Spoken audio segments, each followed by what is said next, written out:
पूरे देश में 65 लाख पेंशन भोगियों का नाता सीधे केंद्र सरकार की नौकरियों से है। कहने का अर्थ यह है कि ये कभी केंद्र सरकार में रेगुलर कर्मचारी हुआ करते थे। अब जबकि 8वें वेतन आयोग का गठन किया जा चुका है तो संशय भी अलग अलग तरह के हैं। उनमें से एक मुद्दा 8वें वेतन आयोग में टर्म्स ऑफ रेफरेंस को लेकर के है, जिसके बाद पेंशनरों में हलचल मची। लगातार प्रधानमंत्री और वित्त मंत्री को पत्र भेजे गए कि टर्म्स ऑफ रेफरेंस में पेंशन रिवीजन को शामिल किया जाए और अब वित्त मंत्रालय ने इस मसले पर बड़ी जानकारी दी।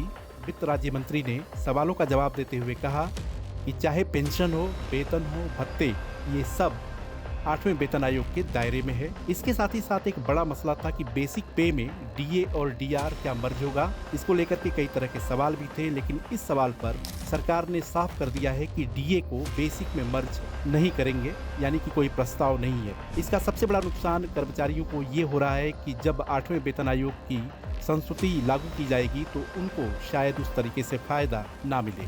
8वें वेतन आयोग की सिफारिशें सीधे तौर पर 50 लाख से ज्यादा कर्मचारियों और 65 लाख पेंशनरों को प्रभावित करेंगी।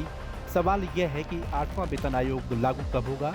यहाँ बता दें कि 7वें वेतन आयोग का 10 साल का कार्यकाल 2025 में पूरा हो रहा है, इसलिए सरकार ने इस साल जनवरी में 8वें वेतन आयोग की घोषणा कर दी थी। नए आयोग की अध्यक्ष न्यायमूर्ति अवकाश प्राप्त हैं रंजना देसाई।